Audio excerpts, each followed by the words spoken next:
Hello बच्चों, कैसे हैं आप सभी। उम्मीद करता हूँ आप सभी बहुत अच्छे होंगे। आज फ्यूचर परफेक्ट टेंस को हम फिनिश कर देंगे। ठीक है, फ्यूचर परफेक्ट टेंस को फिनिश कर देंगे। ठीक है, इसके बाद एक टेंस बचेगा फ्यूचर परफेक्ट कंटिन्यूअस, उसको खत्म कर लेंगे। टेंस आपका खत्म हो जाएगा। इसके बाद हम लोग पढ़ेंगे सीक्वेंस ऑफ सेंटेंस और फिर प्रीपोजिशन, यूज ऑफ प्रीपोजिशन। अगर ये तीन चीजें आप जान गए और स्पेलिंग, ग्रामर में कुछ नहीं है। ग्रामर में आपको बस व्याकरण का यानी ग्रामर का ज्ञान होना चाहिए और इंग्लिश पढ़ने और लिखने के लिए आपको ग्रामर का ज्ञान होना चाहिए। और ग्रामर में क्या क्या आता है, आपका टेंस अच्छे आने चाहिए। दूसरे, आपका यूज ऑफ प्रीपोजिशन आना चाहिए।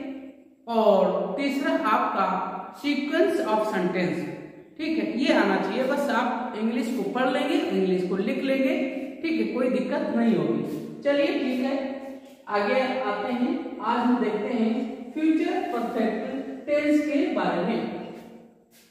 इसकी पहचान क्या है, इसमें आप देखेंगे तो हिंदी के वाक्यों में अंत में आप देखेंगे चुकेगा, चुकेगी, ठीक है, चुकेगी, चुकूंगा, लिया होगा, दिया होगा, इस तरह के शब्द देखने को मिलते हैं। यानी कि फ्यूचर परफेक्ट टेंस के जितने भी वाक्य हिंदी में देखने को आपको मिलेंगे, आपको उन सभी वाक्यों के अंत में इस तरह के शब्द यानी चुकेगा, चुकेगी, चुकूंगा, लिया होगा और दिया होगा, इस तरह के शब्द देखने को मिलते हैं। आप समझ जाइए फ्यूचर परफेक्ट टेंस का वाक्य है। दूसरी बात, अगर इंग्लिश में देखें, इंग्लिश में कैसे पहचानेंगे कि ये कौन सा सेंटेंस है, ठीक है, तो उसमें आप देखेंगे कि शैल, हैव या विल हैव का यूज किया गया होगा। और ये परफेक्ट में ही होता है, वर्ब की थर्ड फॉर्म भी इसमें यूज होती है। ठीक है, तो उम्मीद करता हूं इतना आपको समझ में आ गया होगा। अब देखते हैं कि हिंदी के वाक्य जो फ्यूचर परफेक्ट में आपने पहचाना है, उनको इंग्लिश में कैसे ट्रांसलेट करेंगे, उनको इंग्लिश में कैसे अनुवाद करेंगे। तो देखिए, उसमें सबसे पहले हम देखेंगे अफर्मेटिव। अफर्मेटिव का मतलब ये होता है कि सकारात्मक वाक्य।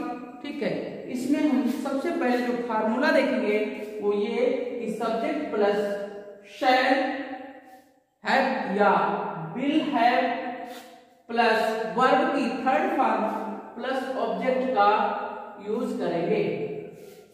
ठीक है, अब देखिए वर्ब की थर्ड फॉर्म तो आपको याद करनी पड़ेगी। ठीक है, बहुत सारी होती हैं, तो ये सारी तो याद नहीं कराई जा सकती है ना, आपको खुद ग्रामर से याद करनी होगी।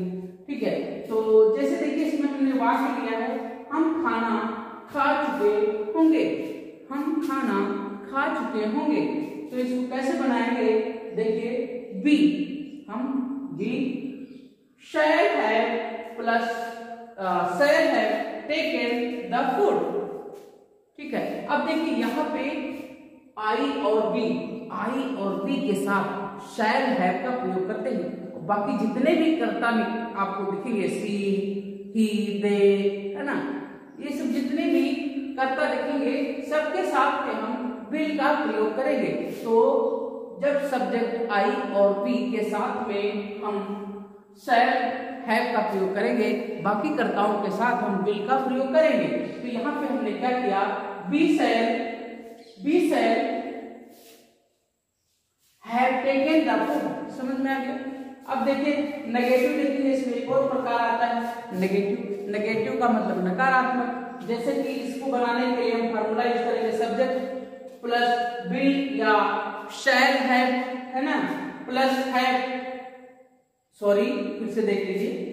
देखिए इसमें हम क्या नेगेटिव बनाते समय क्या यूज करेंगे कि इसका जो फार्मूला होगा सब्जेक्ट प्लस विल या शैल, इसके बाद में नॉट लगाएंगे, इसके बाद में हैव लगाएंगे और इसके बाद में वर्ब की थर्ड फॉर्म और फिर ऑब्जेक्ट लगाएंगे। इस तरह के वाक्य हम बनाएंगे। अब देखिए इनको हिंदी में हम कैसे ट्रांसलेट करेंगे। जैसे देखिए, गीता गाना नहीं गा चुकी होगी।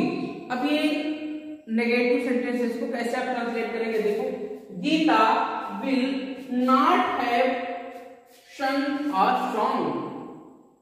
आगे सुनिए, ठीक है। अब देखते हैं इसका इंट्रोगेटिव, क्योंकि इंट्रोगेटिव जो वाक्य होता है वो दो तरह का देखने को मिलता है आपको। एक तो ऐसा कुछ वाक्य देखने को मिलेंगे क्या से प्रारंभ होते हैं, ठीक है।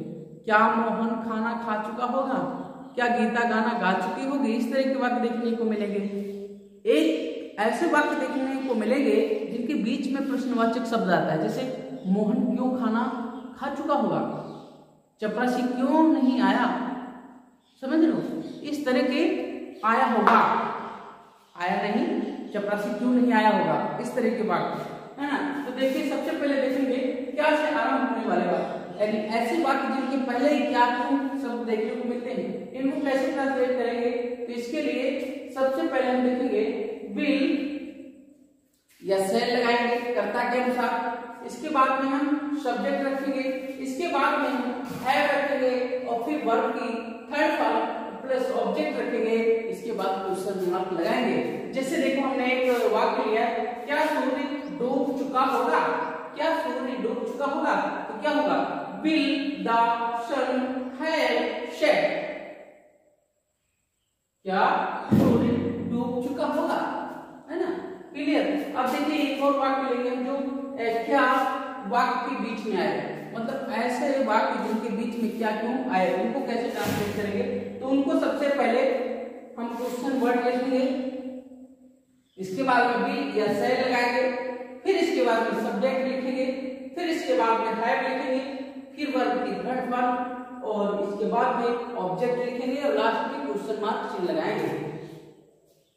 अब देखिए, जैसे हमने एक वाक्य लिया है, चपरासी कहाँ गया, चपरासी कहाँ गया, ठीक है, इसको ठीक है, और ये समझ में आ गया होगा। यदि फिर भी कोई डाउट रहता है तो कमेंट करके जरूर बताइए, आपको इसका सलूशन मिलेगा। अच्छा, एक बात और है, आप सभी से रिक्वेस्ट है कि आप चैनल को अभी तक सब्सक्राइब नहीं किया तो कर लीजिए और अपने दोस्तों में भी शेयर करिए, ठीक है बच्चों। मेरे साथ बने रहने के लिए बहुत बहुत धन्यवाद, थैंक यू।